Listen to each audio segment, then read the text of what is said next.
Hello friends, how are you? ഇന്ന് ഞാൻ വളരെ എളുപ്പത്തിൽ തയ്യാറാക്കാൻ പറ്റിയ നല്ല സോഫ്റ്റ് ആൻഡ് ടേസ്റ്റി ആയിട്ടുള്ള ഒരു അടിപൊളി സ്നാക്കിൻ്റെ വീഡിയോ ആണ് കേട്ടോ കാണിക്കുന്നത്. ചിക്കൻ മടക്ക് അതെങ്ങനെയാണ് തയ്യാറാക്കുന്നതെന്ന് നമുക്ക് നോക്കാം. അപ്പോൾ ഇതിന് വേണ്ടിയിട്ടുള്ള മസാല ആദ്യമേ തന്നെ നമുക്ക് തയ്യാറാക്കാം. അതിന് വേണ്ടിയിട്ട് ഞാനിവിടെ ഒരു പാൻ വെച്ചിട്ടുണ്ട്. പാൻ ചൂടായി വരുമ്പോഴേക്കും ഓയിൽ ഒഴിച്ചു കൊടുക്കാം. ഓയിൽ ചൂടാകുമ്പോഴേക്കും ഒരു വലിയ സവാള കട്ട് ചെയ്തതും 2 പച്ചമുളകും ഒരു ചെറിയ പീസ് ഇഞ്ചി കട്ട് ചെയ്തതും ഇട്ട് കൊടുക്കാം. ഇതിൻ്റെ കൂടെ തന്നെ ആവശ്യത്തിന് ഉപ്പും കൂടി ചേർത്തിട്ട് ഒരു 3 മിനിറ്റ് നല്ലപോലെ മിക്സ് ചെയ്ത് കൊടുക്കാം.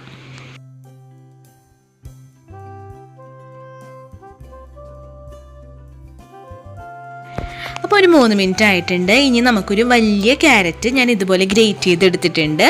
അതും കൂടി ഇതിലേക്ക് ഇട്ട് കൊടുത്തിട്ട് നല്ലപോലെ മിക്സ് ആക്കി കൊടുക്കാം. അപ്പോൾ ക്യാരറ്റ് നല്ലപോലെ വാടി വന്നിട്ടുണ്ട്. ഇനി ഇതിലേക്ക് ഒരു 1/2 ടീസ്പൂൺ കുരുമുളക് പൊടി ചേർത്ത് കൊടുക്കാം. ഇനി ഇതിലേക്ക് ചിക്കൻ ഇട്ട് കൊടുക്കാം. അപ്പോൾ ഞാനിത് കുരുമുളക് പൊടിയും ഉപ്പും കൂടി ഇട്ടിട്ട് നന്നായിട്ട് വേവിച്ചിട്ട് മിക്സിയിലിട്ട് ക്രഷ് ചെയ്തെടുത്തതാണ്. അതും കൂടി ഇതിലേക്ക് ചേർത്ത് കൊടുക്കാം. ഇനി ഇതെല്ലാം കൂടി നന്നായിട്ട് മിക്സ് ചെയ്ത് കൊടുക്കാം. അപ്പോൾ ഒരു 4 മിനിറ്റ് നല്ലപോലെ മിക്സാക്കി കൊടുത്തിട്ടുണ്ട്. ഇനി കുറച്ച് മല്ലിയിലയും കൂടി ചേർത്തിട്ട് നന്നായിട്ട് മിക്സാക്കി കൊടുക്കാം.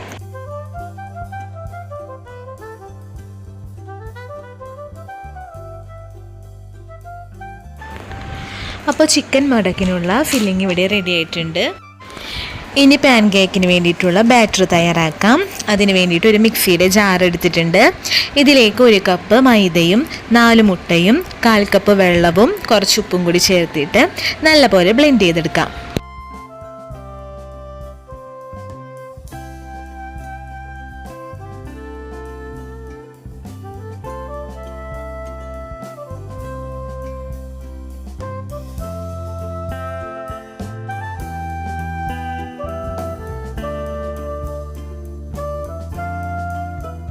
ഇനി അടുപ്പത്ത് ഒരു പാൻ വെച്ച് കൊടുക്കാം. പാൻ ഒന്ന് ചൂടായി വരുമ്പോഴേക്കും ഇതുപോലെ നെയ്യ് പുരട്ടി കൊടുക്കാം.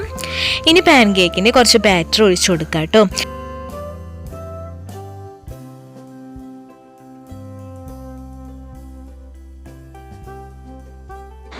അപ്പോൾ ഇത് ഹാഫ് കുക്ക് ആകുന്ന ടൈമിൽ ഇതിൻ്റെ ഫില്ലിംഗ് എടുത്തിട്ട് ഒരു സൈഡിൽ വെച്ച് കൊടുക്കാം. പാൻ കേക്കിൻ്റെ ബാറ്റർ സൈഡിൽ തീന്ന് പേസ്റ്റ് ആക്കാൻ വേണ്ടിയിട്ട് ഒന്ന് ഒട്ടിച്ചു കൊടുത്തിട്ട് ഫോൾഡ് ചെയ്യാം. ഇനി വീണ്ടും ഗീ പുരട്ടി കൊടുക്കാം. എന്നിട്ട് ഹാഫ് പാൻ കേക്ക് ഉണ്ടാക്കിയെടുക്കാം.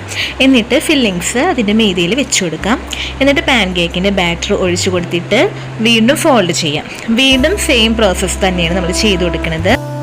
ഈ ഒരു മെത്തേഡിൽ തന്നെ 5 or 6 പ്രാവശ്യം നമുക്കിത് ചെയ്തെടുക്കാം.